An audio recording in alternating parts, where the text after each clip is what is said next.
કાર્યકરોનો જોમ અને જુસ્સો વધારો શ્રી પુરુષોત્તમભાઈ રૂપાલા સાહેબ શ્રી.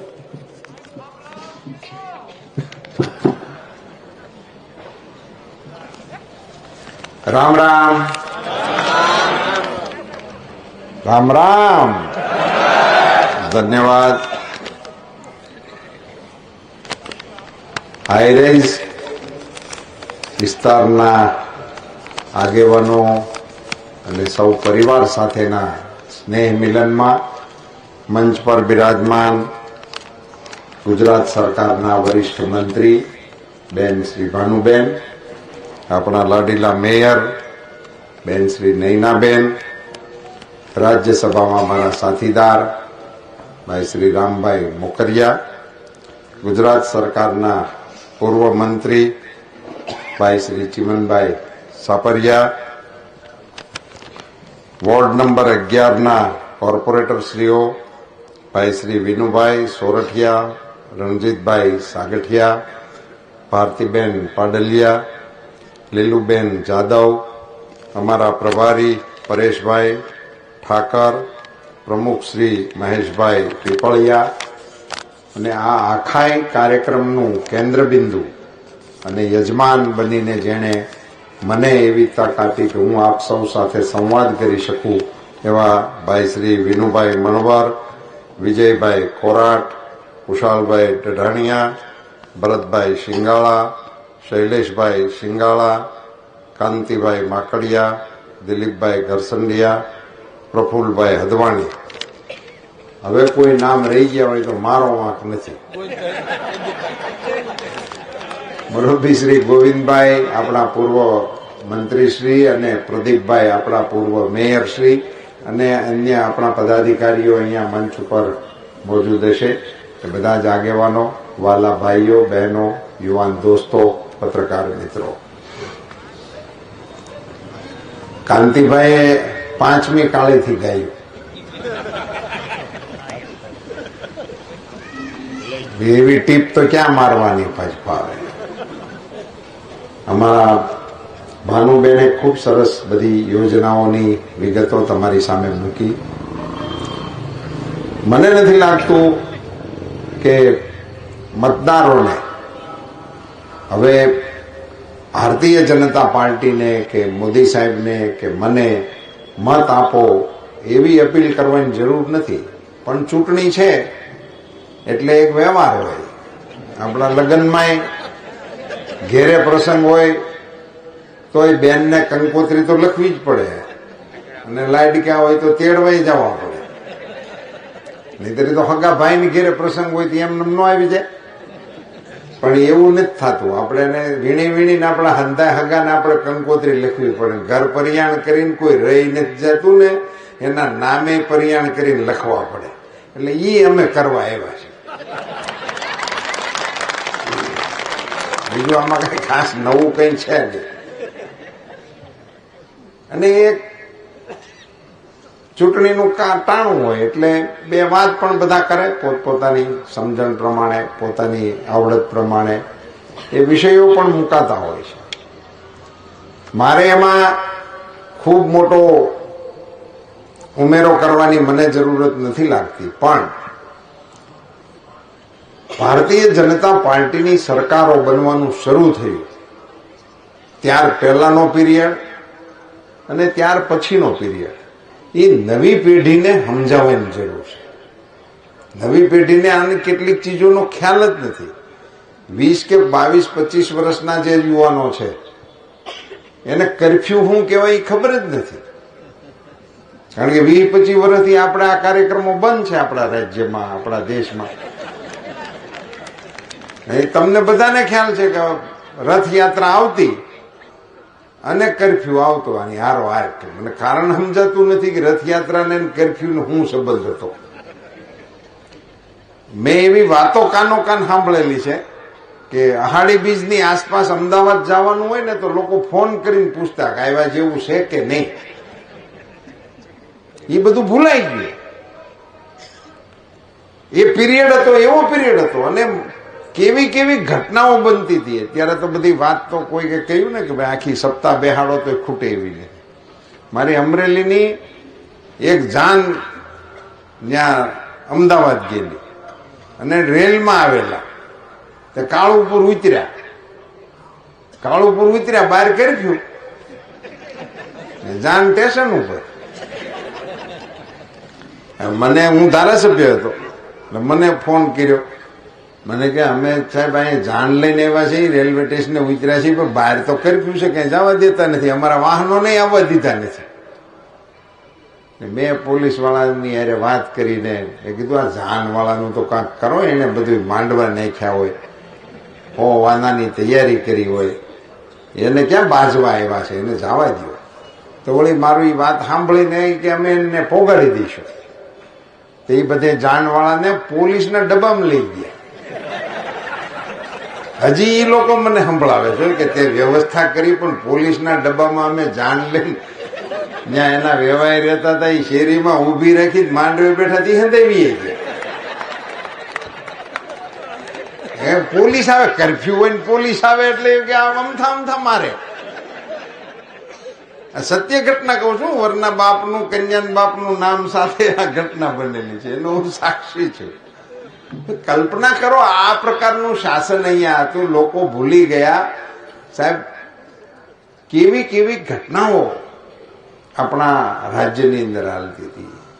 અહીંયા વીજળી, હું રાતની સભાઓ કરવા, આ બધા ભાયાવદરમાં તો કોઈ ચૂંટણી એવી નહીં હોય કે મારી સભા ન કરે. ચીમનભાઈ જો મેં બોલ્યા હોત ને તો હું ચીમનભાઈ બેઠા જ એટલે કહું, નગરપાલિકાની ચૂંટણી હોય તો મને મગાવે. ધારાસભા લોકસભામાં તો મારે જે છૂટકો, પણ નગરપાલિકાની ચૂંટણીમાં હું એક વખત ગયો. તે ચૂંટણીમાં મારા ભાષણ પહેલા વળી બધા ઉમેદવારો વતી એક જણને બોલાવ્યો, કોઈક નાનો જુવાનડો હતો, એને ભાષણ કર્યું અને ભાષણમાં બોલ્યો મારા બાપુજી ચૂંટણી લડતા હતા તૈયાર રૂપાલા સાહેબ એવા હતા. મેં કીધું હવે તો બંધ કરો, હવે તો રોડવો તમે. પછી મેં ચીમનલાલને કીધું, મેં કીધું ખબરદાર હવે નગરપાલિકામાં જો બોલાયો. આવી રીતે અમે આ ચૂંટણીના કામો તો બધા કરતા રહેતા હતા, પણ વિષયો એવા નવા એ વખતે હાલતા હતા ને એની સામે આ મૂળ વાત વીજળીની મારે કરવી હતી ને ચીમનભાઈ ને વીજળી વિભાગના મંત્રી, કૃષિ મંત્રી ને વીજળી મંત્રી, એ બે એક મંત્રીની પાસે હોય એવા ગુજરાતના અટાણ સુધીના એકમાત્ર મંત્રી. અત્યાર સુધીમાં આવી સગવડ ક્યારેય નથી થઈ. કા કૃષિ મંત્રી હોય ને તેની પાસે વીજળી ન હોય, વીજળી મંત્રી હોય તેની પાસે કૃષિ ન હોય. એ બે નોખું જ હોય, કોઈ દી ભેગું નથી થયું કે કોણ જાણે કેમ સિદ્ધસર વાળી માતાજીની કૃપા હશે તો આ નામ ભેગું થયું. એનો ફાયદા બહુ થયા, એના ફાયદા પણ ખૂબ થયા. તો એ બધા વિષયો પર કઈ, પણ એ વીજળી મને એટલા માટે સાંભળી, હું આવી રીતે સભા કરતો હોય ને તો ગઈ જ હોય લાઈટ, અને મને સીટીયું મારે ગઈ. અને અમે સૂચના આપતા, હું તો પાર્ટીમાં મહામંત્રી રહ્યો, પ્રમુખ રહ્યો, એટલે હું સૂચનાઓ આપું. અહીંયા જે મેં બુથ પ્રમુખો આવ્યા ને એટલે મેં એને ખાસ ઓળખાણ કાઢી, એની હારે મારો પરિચય કરાયો. બુથ પ્રમુખોનો આખો ઇતિહાસ છે, એમાં આપણા રાજકોટનો તો અજીબ કિસ્સો છે. બુથ પ્રમુખોની યાદી એ વખતે માનનીય પ્રમુખ શ્રી રાજનાથસિંહજી હતા અને હું અહીંયા પ્રદેશનો પ્રમુખ હતો. મેં આખા રાજ્યના બુથ પ્રમુખોનું એક સંમેલન અમદાવાદમાં બોલાવ્યું હતું, આખું સ્ટેડિયમ ભરચક હતું. અને એ કાર્યક્રમમાં રાજનાથસિંહજીએ કીધું બહુ વસ્તી ભેગી કરી રૂપાલા. મેં કીધું વસ્તી નથી, ખાલી બુથ પ્રમુખો છે. તો એમને આશ્ચર્ય લાગ્યું કે આટલા બધા બુથ પ્રમુખો તમે રેગ્યુલર બનાવી નાખ્યા. મેં બનાવી નથી ને કે એના નામ નંબર સાથેની સીડી બનાવી છે, અને એ હું તમને આ કાર્યક્રમમાં ભેટ આપવાનો છું. એ સીડી મેં આપીને રાજનાથસિંહજીને મગજમાં રહી ગયું કે આવડી મોટી સંખ્યા કઈ ખાલી બુથ પ્રમુખોની થોડીક હોય. પણ અમે તો ગેટ ઉપર માણસો રાખ્યા હતા, બુથ પ્રમુખનું આઈ કાર્ડ ન હોય ને એને અંદર નહોતા આવવા દેતા. અમદાવાદમાં કાર્યક્રમ હતો એટલે સ્ટેડિયમ ભરવું એ અમારા માથે ડાબા હાથનો ખેલ કહેવાય. પણ એમાં અમે કોઈ વસ્તીને આવવા જ નહોતી દીધી, માત્ર બુથ પ્રમુખો હતા. પછી રાજનાથસિંહજી ફ્રી છે અને એને યાદ આવ્યું કે રૂપાલાએ આપણને સીડી આપી છે, કરો અખતરો. સીડીમાંથી એક નંબર અટકળે ગોતીને ડાયલ કર્યો કાર્યાલયેથી, સેન્ટ્રલ કાર્યાલયથી 11 અશોકામાં ત્યારે બેસતા. ફોન લાગ્યો અહીંયા રાજકોટમાં, અને એ આપણા બૂથના પ્રમુખ રિક્ષા હાંકતા હતા. નામે બેન નથી યાદ છે. અને એ પછી રિક્ષા હાંકતા હતા ત્યારે એને બોલે સામેથી કીધું કે રાજનાથસિંહજી બોલું છું. ત્યારે તો આંસકો લાગી જાય બૂથ પ્રમુખને કે સાહેબ ચાલુ રાખજો, હું રિક્ષા હાંકું છું, એક પર પાર્ક કરીને પછી વાત કરું. રિક્ષા તારવી, પછી રાજનાથસિંહજી વાત કરી ક્યાં જતા હતા. તો રાજનાથસિંહજી ને ભાઈ આપણા એ નામ શું એમનું, રઘુભાઈ, એને એવું કીધું કે આજે વજુભાઈ વાળાના ધર્મપત્નીનું અવસાન થયું છે અને હું એના કાર્યક્રમમાં સ્મશાને ભાગ લેવા માટે જાઉં છું. આ સત્ય ઘટના છે એટલે તમારી યારે શેર કરું. તો રાજનાથસિંહજીએ ત્યાંથી એને એમ કીધું કે તમે એ શોક સભામાં મારા વતી શોક સંદેશો તમે આપજો, એવું રાજનાથસિંહજીએ કહ્યું.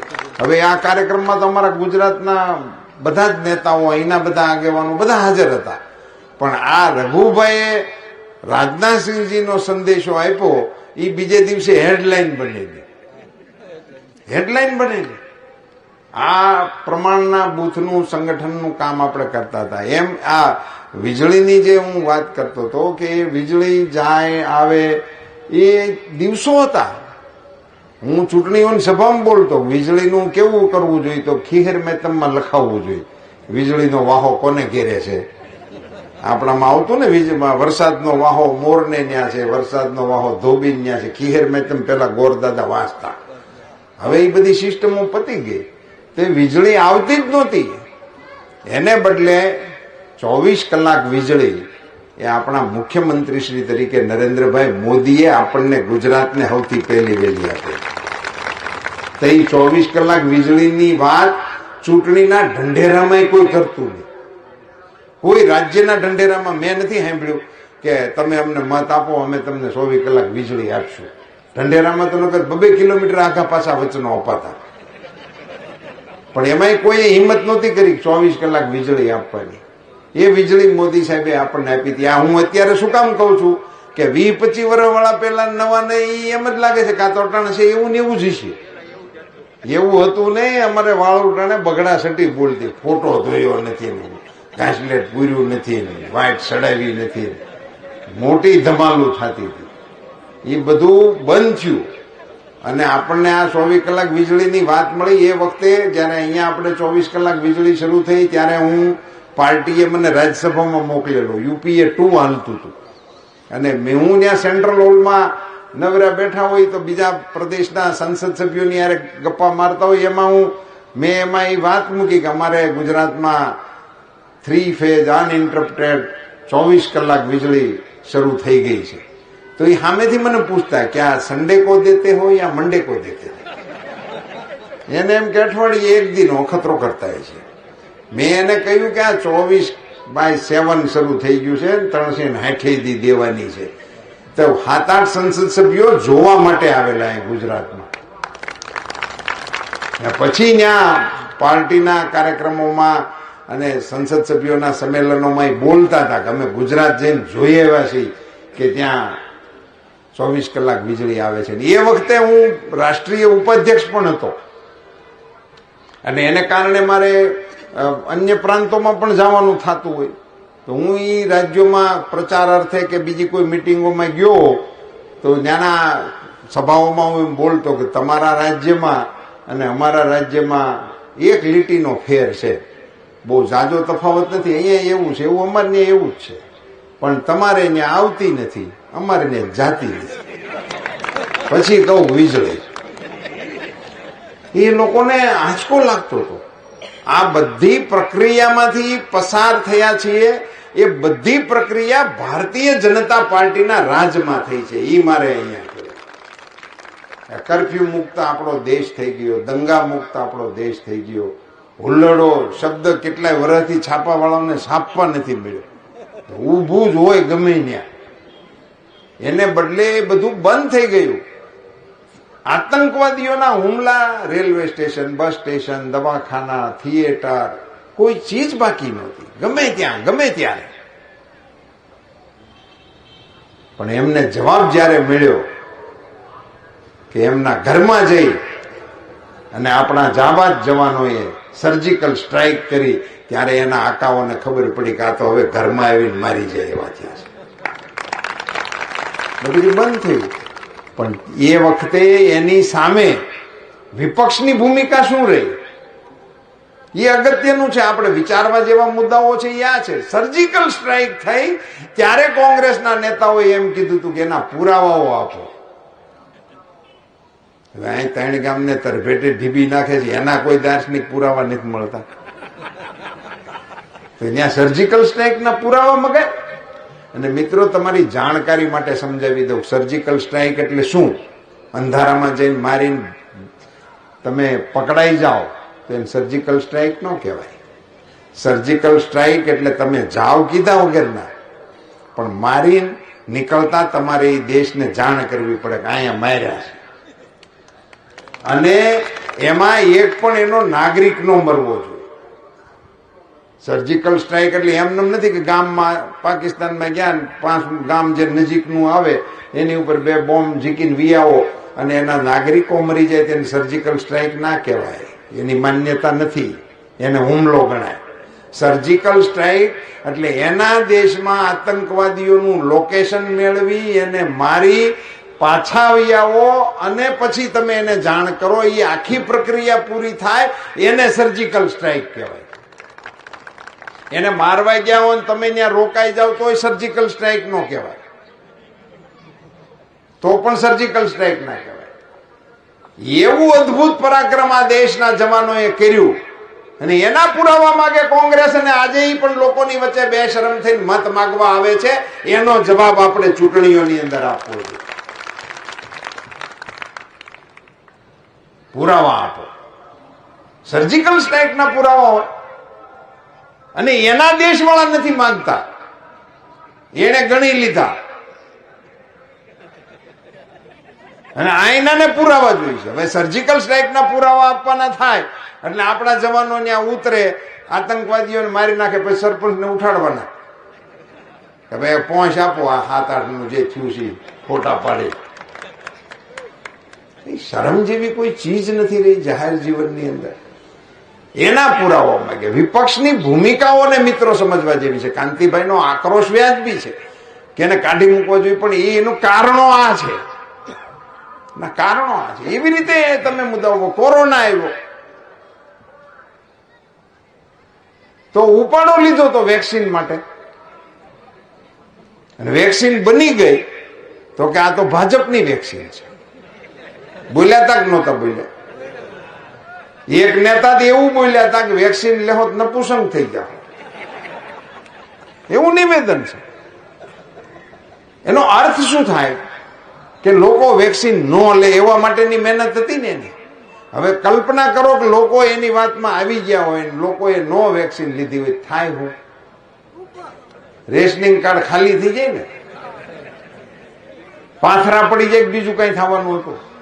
એવું હુકામ ઈચ્છતા હતા કે તમારું જેટલી જાનહાની થવી હોય થાય, પણ એને એટલું કહેવાની મજા આવે કે મોદીની સરકાર નિષ્ફળ ગઈ.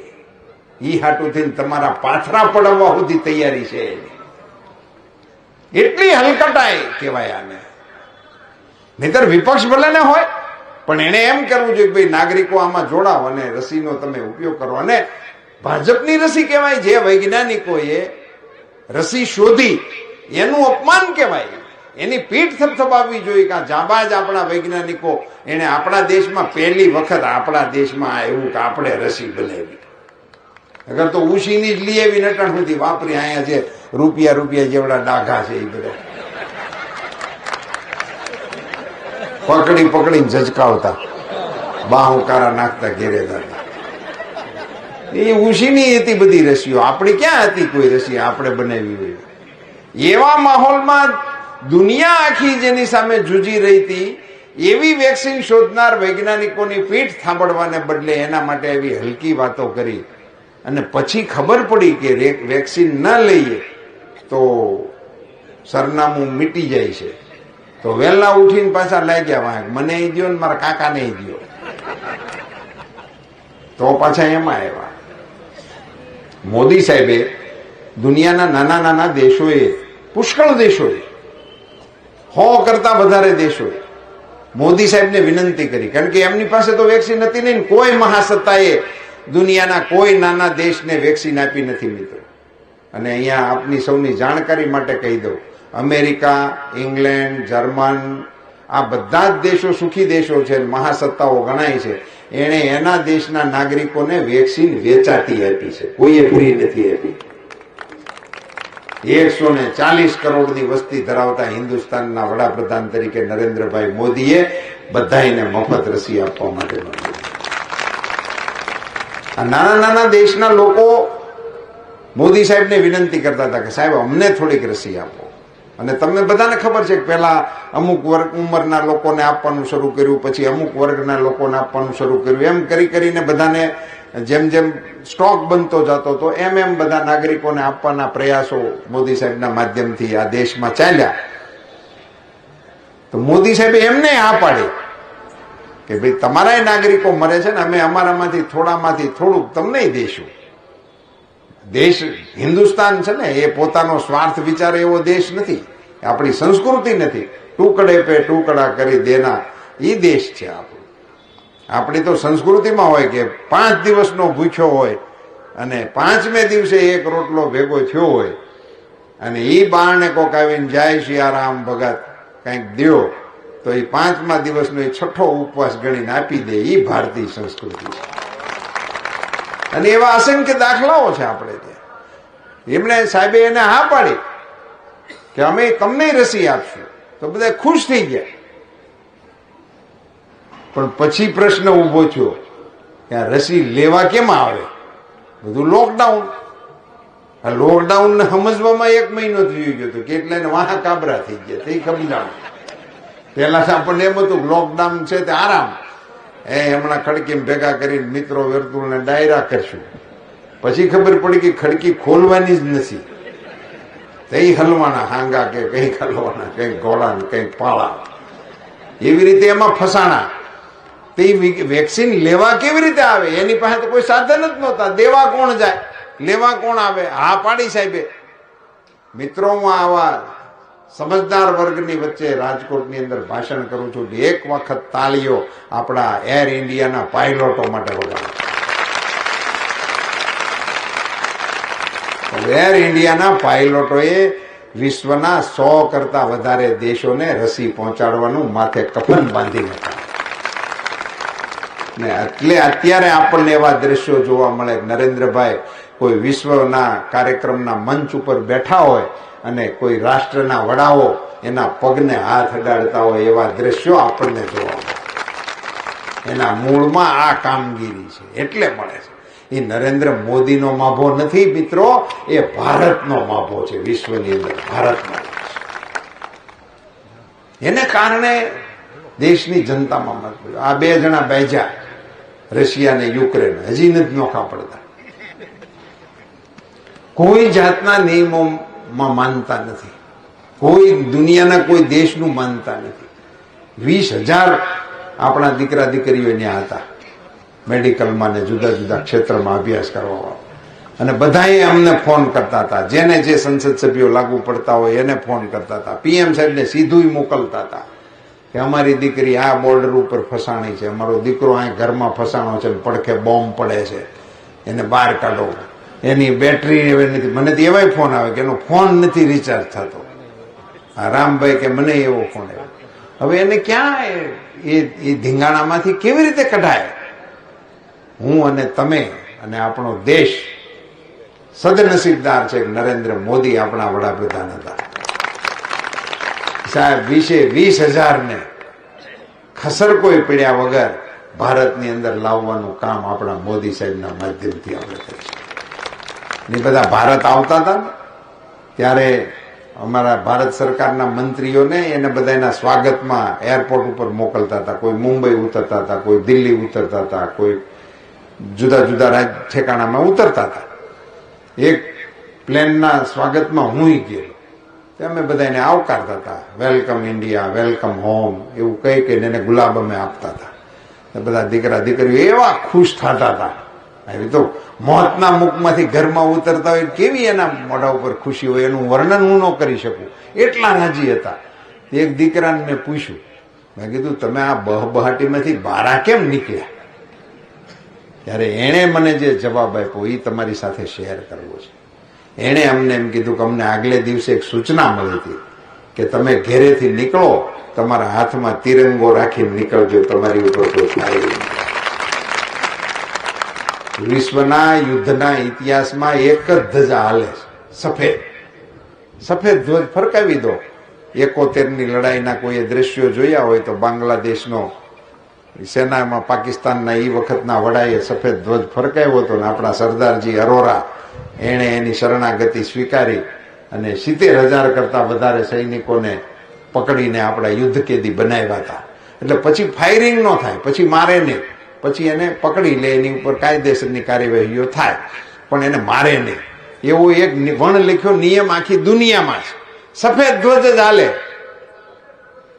હવે પછીનો યુદ્ધનો ઇતિહાસ લખાય ત્યારે ઇતિહાસકારોએ લખવું પડશે કે રશિયા અને યુક્રેનનું યુદ્ધ હાલતું હતું, એમાં સફેદ ધ્વજના સ્થાને એક તિરંગો ધ્વજ પણ હતો, જેના કારણે એની જાનહાનિ નથી. મિત્રો, આને વટ કહેવાય કે ન કહેવાય? આને ભારતનો વટ કહેવાય, આને દેશનો વટ કહેવાય. અને મારે તમને ભલામણ કરવાની ન હોય, વટવાળાની ભેળું રહેવાય, બીજું કઈ કરવાનું હોય નહીં. આવી અસંખ્ય ઘટનાઓના આપણે આ 10 વર્ષની અંદર સાક્ષી બન્યા છે. તમે બધા જે ગામડાઓમાંથી અહીંયા આવ્યા, અહીંયા આવીને ધંધા રોજગારમાં સ્થિર થયા, સુખી થયા, આયરાજમાં રહેવા માંડ્યા, માતાજીની કૃપા, પુરુષાર્થ છે, તમારા વડવાઓનો પરિશ્રમ છે. હું તો એમ કહું છું કે આ ખેડૂતો સુખી હું કામ થયા? તો એના ખળામાં જે દિવસે બી બમણું ન થતું ને, અને આખું વરહ કેમ લેશું એની ઉપાધિ હોય એના મન ઉપર, એવું નબળું વરહ હોય. ઈ ખળામાં જો કોક રૂખડીયો બાવો આવીને એમ કે ને સીતારામ ભગત કુછ દે દો, તો એ હુંડલો ભરીને એના નાખતા હતા ને, એના પુણ્ય અત્યારે આપણી ઉપર વરસે છે. એટલે આપણી પાસે અત્યારે બોલ સરવાનું કરો ને તો 1-1 કરોડના દાતાઓ તમને જે નામ લખાવે છે ને, એ પણ ઓલા હુંડલા વાળાનો વારસો છે, એટલું ભૂલતા નહીં. એ તમારા બાપ દાદાઓએ એ વખતે જે એનામાં હતા સંસ્કાર, એ તમારામાં ઉતર્યા છે, એ મહેનત કરતા હતા. એના આપણે સીધી લીટીના વારસદારો છીએ. એવા સંજોગોમાં આ આખા ઇન્ફ્રાસ્ટ્રક્ચરોમાં જે ફેરફાર થયા, પછી એ પાણી ના હોય, વીજળી ના હોય, રસ્તા ના હોય, આ બધા ફેરફારો ન થયા હોય તો આપણે વિહેની ઉપર અહીં રહી. અહીંયા ભેગા થઈને કરીએ હું, અહીંયા પાણીની રેલગાડી આવતી હતી, અત્યારે ટ્રેનથી પાણી આવતું હોય, તમે શું કરો? આ બહુ મળી એમ કેવી રીતે એમાં રહેવાય?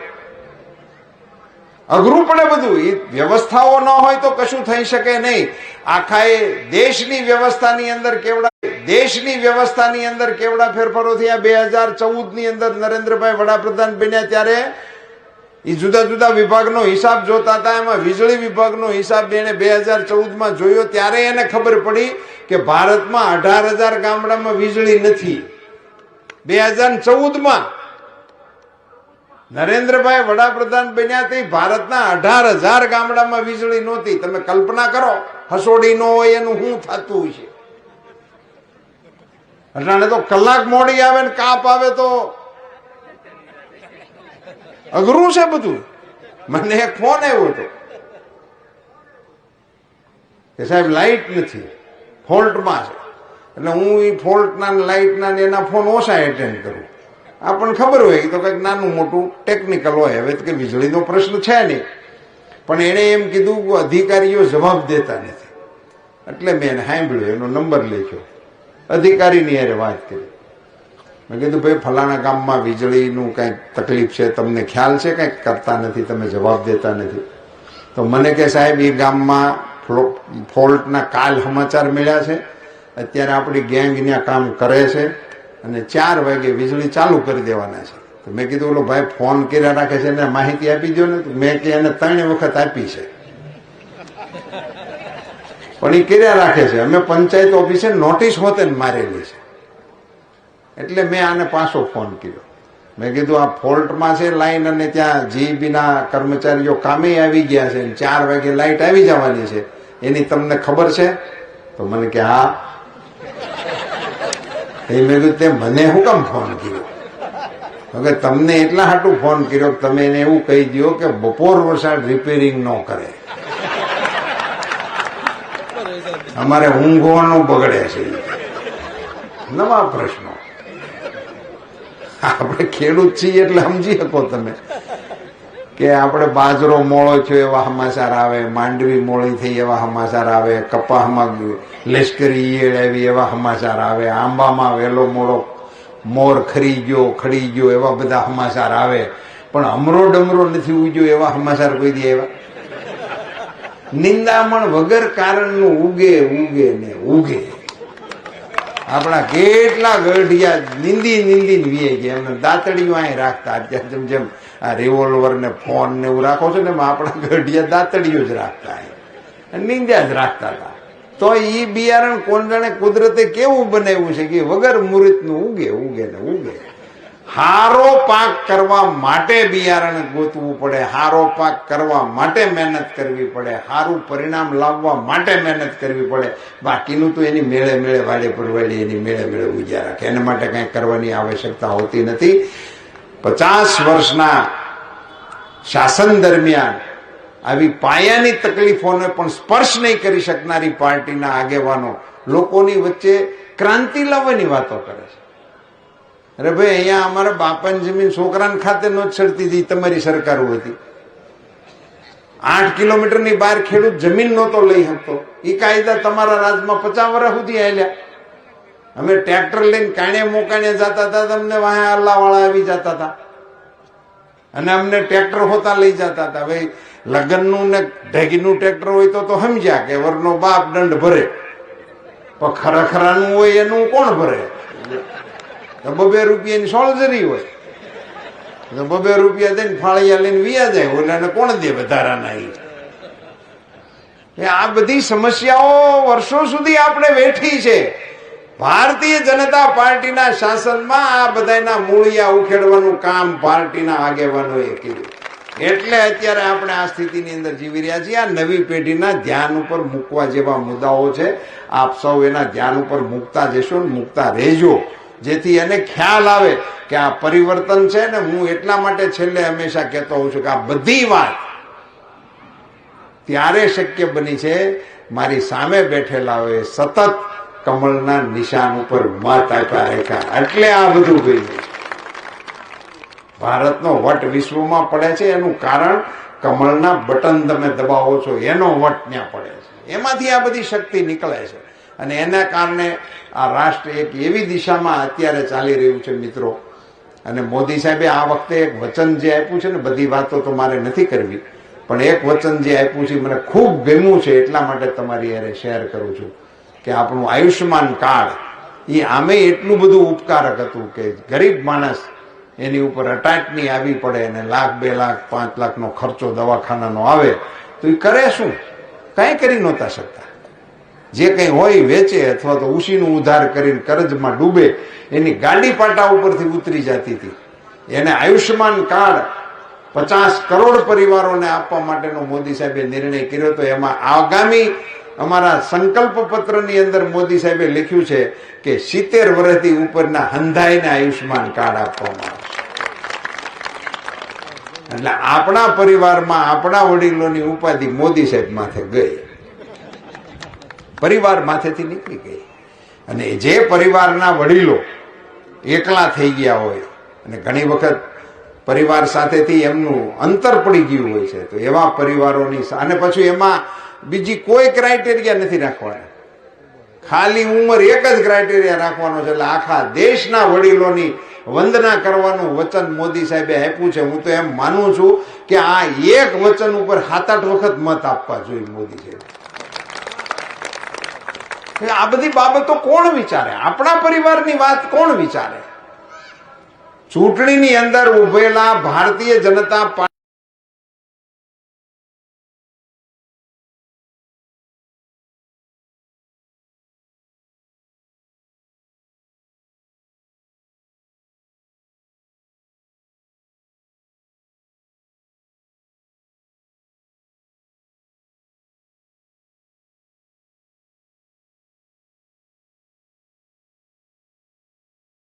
જનતા પાર્ટી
કર્યા કાંતિભાઈ અને વિનુભાઈ. ભારત માતા કી રામ રામ.